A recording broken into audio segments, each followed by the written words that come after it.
Good evening students, कैसे हैं बेटा। NCERT physics chapter number 3 question number 3.15 question number 3.15 ध्यान से आइए बेटा, पढ़िए। देखो क्या दिया है इन exercise 3.13 and 3.14 we have distinguished between average speed and magnitude of average velocity. No such distinctions is necessary when we consider instantaneous speed and magnitude of instantaneous velocity. The instantaneous speed is always equal to the magnitude of the instantaneous velocity. Why? तो एक तरह से reasoning question पूछा है, reasoning पूछ रहा है, statement based है। आपको बड़ा क्लियर पता होना चाहिए बेटा। वही क्या कह रहे हैं कि हमने एक्सरसाइज के क्वेश्चन नंबर 3.1314 में केयरफुली डिस्टिंग्विश किया, यानी अंतर पता किया किसके बीच में, एवरेज स्पीड में और मैग्नीट्यूड ऑफ एवरेज वेलोसिटी में। हमने आप क्वेश्चन नंबर 3.13 3.14 को एक बार ध्यान से देख लीजिएगा जाके, जहां पे सॉल्व किया है। तो वहां पर हमने क्या किया था, एवरेज स्पीड एवरेज वेलोसिटी के बीच में हमने अंतर किया था। अब आगे क्या कहते हैं, no such distinctions is necessary when we consider instantaneous speed and magnitude of instantaneous velocity. मतलब जब हम इंस्टेंटेनियस स्पीड की बात करें और इंस्टेंटेनियस वेलोसिटी के मैग्नीट्यूड की बात करें तो ऐसा अंतर हम नहीं लेते हैं। तो फिर आगे स्टेटमेंट क्या कहते हैं, आपको मेन इस स्टेटमेंट में ध्यान देना है।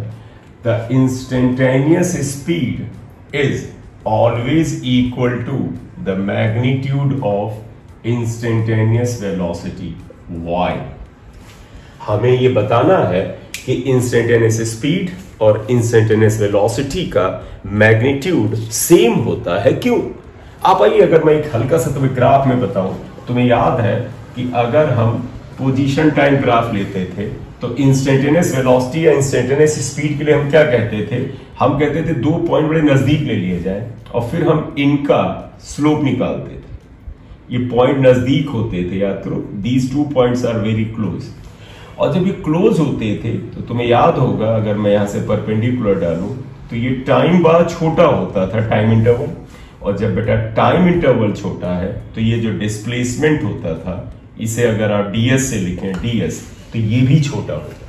तो for the instantaneous velocity time interval is infinitely small, बहुत छोटा है, माइक्रो सेकेंड मिली सेकेंड के बराबर। और जब टाइम बहुत छोटा है तो उस समय जो आपका डिस्टेंस है और डिस्प्लेसमेंट है वो सेम ही होगा, क्योंकि बहुत ही एक क्षण मात्र में जो डिस्टेंस और डिस्प्लेसमेंट है उसमें आप अंतर नहीं कर पाओगे। तो आप यही आंसर लिखोगे, for instantaneous speed and velocity delta t was approaching towards zero। जो बेटा डेल्टा t था वो जीरो की तरफ जा रहा था, बहुत छोटा था। तो therefore delta s is also very small। hence delta s जो है, जो कि वेलोसिटी के टर्म में डिस्प्लेसमेंट हुआ और अगर हम स्पीड निकालें तो डिस्टेंस हुआ, तो ये जो होगा दोनों मामलों में सेम होगा। Delta s is also very small, hence distance and displacement are equal. तो बेटा अगर डिस्टेंस और डिस्प्लेसमेंट ऑब्वियस सी बात है, इंस्टेंटेनियस वेलोसिटी और इंस्टेंटेनियस स्पीड भी क्या होंगे, इक्वल होंगे। तो देयरफॉर आप क्या लिख लोगे, इंस्टेंटेनियस स्पीड और इंस्टेंटेनियस वेलोसिटी का मैग्नीट्यूड क्या होगा, सेम होगा। ये वेलोसिटी था इसलिए एरो लगाया, मैग्नीट्यूड निकाल दिया, और ये स्पीड था, इनसे दोनों सेम होंगे। व्हाई बेटा, because distance and displacement are same for negligible time interval. Clear?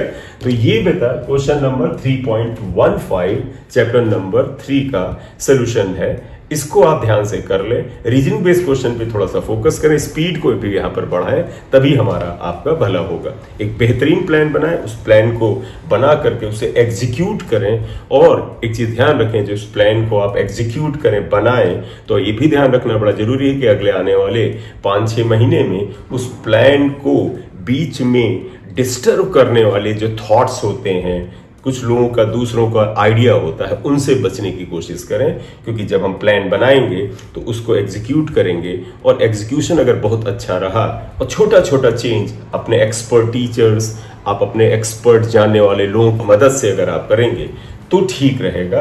क्योंकि बहुत से लोग जो हैं वो प्लान में इतना फ्रीक्वेंट चेंज करते हैं कि वो प्लान नहीं होता है, वो लगातार एक्सपेरिमेंट बना रहता है। और एक्सपेरिमेंट केवल और केवल प्रिपरेशन के इनिशियल 1-2 महीने के अंदर किए जाते हैं, उसके बाद नहीं किए जाते हैं। खासतौर पर सेल्फ स्टडी में तो बिल्कुल नहीं किए जाते हैं। पेपर सॉल्विंग में, टेस्ट देने में, उसमें एक्सपेरिमेंटेशन थोड़ा सा करिए कि हम प्लान ए लगाएं, प्लान बी लगाएं तो उससे क्या फर्क पड़ता है। एक बार हम एक्स सब्जेक्ट को लेकर के पहले शुरुआत करें पेपर की, फिर वाई, फिर जेड, फिर अगली बार देखें कि पेपर का ऑर्डर बदल के देखते हैं और उसको हम लगा के देखते हैं, टाइम मैनेजमेंट पे काम करते हैं, तब बात आएगी। ठीक है, तो thank you very much for watching the video. अगर आपने चैनल को सब्सक्राइब नहीं किया तो इसे सब्सक्राइब कर लीजिए, इसे लाइक कर दिया करिए, बेल आइकन प्रेस कर दीजिए जिससे कि नोटिफिकेशन आपको मिल जाया करे। Thank you very much.